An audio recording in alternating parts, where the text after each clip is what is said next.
ছিল না। আজ কোনো একটা ঘটনার নিরিখে তোমাকে চিঠি লিখতে বসলাম। ছেলেবেলায় আমাদের দোতলা ড্রয়িং রুমে তোমার ছবি, জন্মদিনে পেতাম বই, সেখানেও তুমি। বাবার গল্পে তোমারই বীরত্ব, দেখতে দেখতে শুনতে শুনতে ক্রমে আমিও তোমার ভক্ত। বাবা বলতেন ইন্ডিয়ায় আর একজন নেতাজির দরকার ছিল। মা গাইতেন বীর সুভাষের মহান দেশ। দাদু বলতেন ছেলেটাকে ওরা শেষ করে দিল। ঠাম্মার চোখে তখন আঁচলের খুঁট। এসবের মধ্যে বড় হওয়া আমিও কেমন একটা ঘোরের মধ্যে থাকতাম। ভাবতাম পারতে, তুমি সব পারতে। যদি আর একবার আমাদের মধ্যে তোমাকে পেতাম। আজ উত্তর 40-এও আমার একই ঘোর, তুমি পারতে। কেননা দেশের মাটিতে দেশপ্রেমের মতো জোরালো একটা ঝাঁকুনি দেবার ক্ষমতা তখন আর কারোর ছিল না। এখনো আছে কি? তোমার হারিয়ে যাবার পর দেশ কত কমিশন বসেছে, ভারতের পূর্ব পশ্চিম উত্তর দক্ষিণে।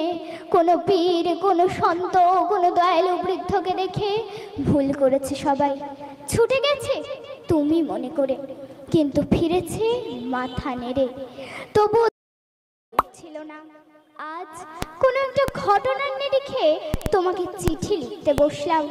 ছেলেবেলায় আমাদের দোতলা ড্রয়িং রুমে তোমার ছবি, জন্মদিনে পেতাম বই, সেখানেও তুমি। বাবার গল্পে তোমারই বীরত্ব, দেখতে দেখতে শুনতে শুনতে ক্রমে আমিও তোমার ভক্ত।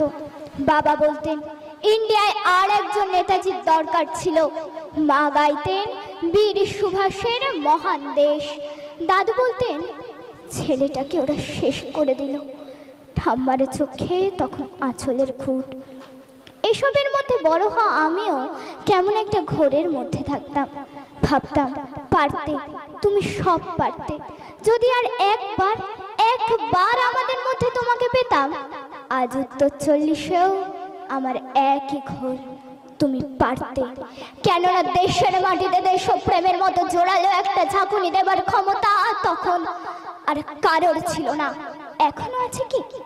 তোমার হারিয়ে যাবার পর দেশ কত কমিশন বসেছে, ভারতের পূর্ব পশ্চিম উত্তর দক্ষিণে।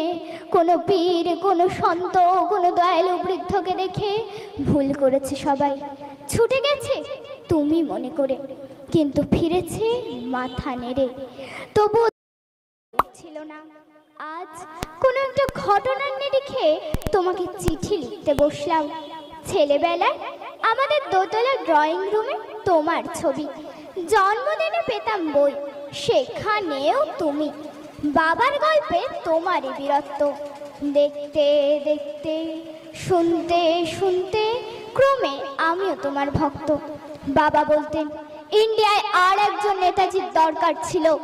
মা গাইতেন বীর সুভাষের মহান দেশ। দাদু বলতেন ছেলেটাকে ওরা শেষ করে দিল। ঠাম্মার চোখে তখন আঁচলের খুঁট।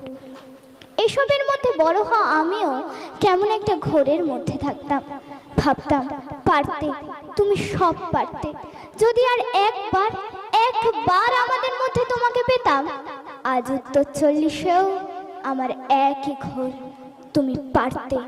কেননা দেশের মাটিতে দেশপ্রেমের মতো জোরালো একটা ঝাঁকুনি দেবার ক্ষমতা তখন আর কারোর ছিল না। এখনো আছে কি? তোমার হারিয়ে যাবার পর দেশ কত কমিশন বসেছে, ভারতের পূর্ব পশ্চিম উত্তর দক্ষিণে। কোনো পীর, কোনো সন্ত, কোনো দয়ালু বৃদ্ধকে দেখে ভুল করেছে সবাই, ছুটে গেছে তুমি মনে করে, কিন্তু ফিরেছে মাথা নেড়ে। তবু